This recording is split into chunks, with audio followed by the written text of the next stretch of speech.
Hello, आराम से बैठ जाओ, साइड से कोई दिक्कत नहीं, आँख में नहीं।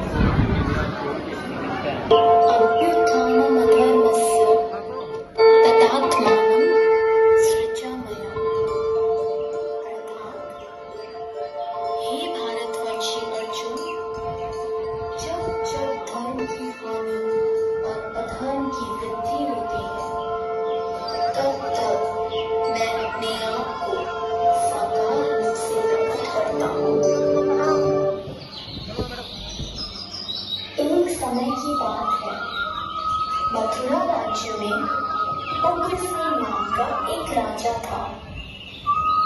उसने अपनी पुत्री देवकी का विवाह वासुदेव नाम के युवक से तय किया। देवकी का भाई कंस, जो कि बहुत ही क्रूर, दुष्ट और निर्दयी था, देवकी से अत्यंत प्रेम करता था। इसलिए विवाह संपन्न होने के बाद कंस स्वयं उसको छोड़ने ससुराल गया। जब वह रथ में जा रहे थे, तब बीच रास्ते में उनको आकाशवाणी सुनाई दी। हे दुष्ट कंस, तुमने इस धरती पर बहुत पाप किए हैं, इसलिए इस धरती पर से तेरे पाप नष्ट करने के लिए देवकी का 8वां पुत्र जन्म लेगा और वही तेरा विनाश करेगा। यह सुनकर कंस अत्यंत भयभीत व क्रोधित हो गया। वह बीच रास्ते में से ही रथ को वापस मथुरा ले गया और देवकी और वासुदेव जी को बंदी गृह में डालकर बंदी बना दिया। समय बीतता गया। कुछ समय बाद देवकी की पहली संतान हुई। जैसे ही कंस को इसकी सूचना मिली, कंस ने देवकी की संतान को मार दिया। यह उसके अत्याचार की शुरुआत थी। इस प्रकार कंस ने देवकी के 7 पुत्रों को उनके जन्म के तत्काल बाद ही हत्या कर दी। इससे वासुदेव और देवकी अत्यधिक दुखी थे। पर अंततः इस अंधकार के छटने का समय आ गया, जब भगवान ने धरती पर मानव रूप धारण करते हुए जन्म लिया।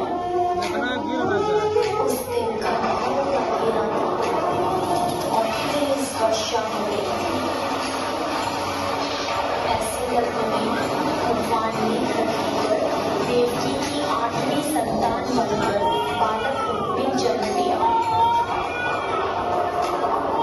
जन्म लेते ही वहां एक दिव्य प्रकाश प्रकट हुआ और उस प्रकाश में से श्री विष्णु भगवान ने अपने पूर्ण अवतार में दर्शन दिए और वासुदेव से कहा, हे वासुदेव, मैंने इस धरती पर कंस जैसे दुष्ट और अत्याचारी मानव का विनाश करने के लिए कृष्ण अवतार में जन्म लिया है।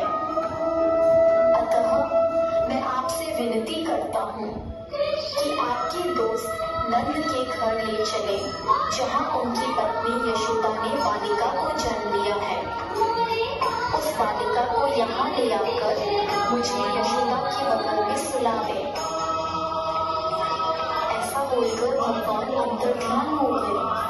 भगवान ने एक शिशु का रूप धारण किया और एक चमत्कार हुआ।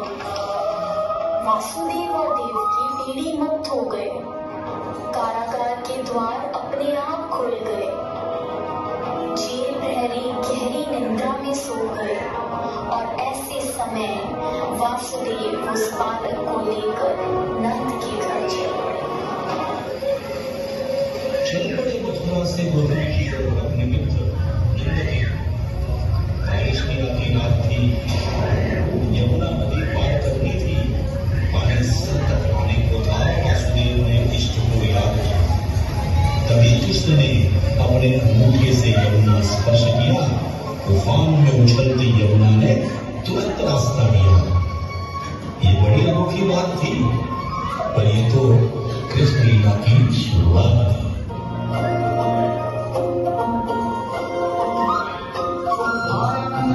लाल कन्हैया आया, गोपाल कन्हैया लाल कन्हैया आया, गोपाल कन्हैया माखन चोर जाके माथे से मारे।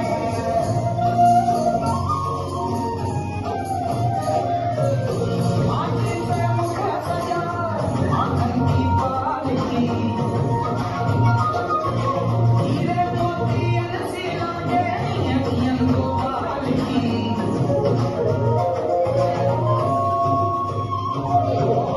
माटी पे मुख सजा माखन की पालकी, हीरे मोती अनसी लागे अखियन गोपाल की। आजो दरबार में छवि गोपाल की।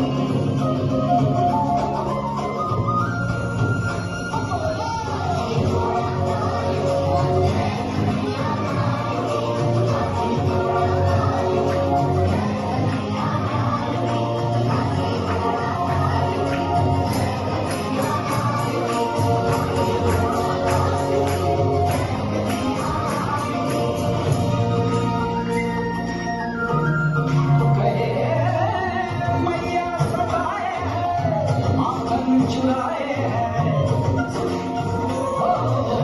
खेल नंद लाया के खेल खिलाए हैं। मैया कहे सताए माखन चुराए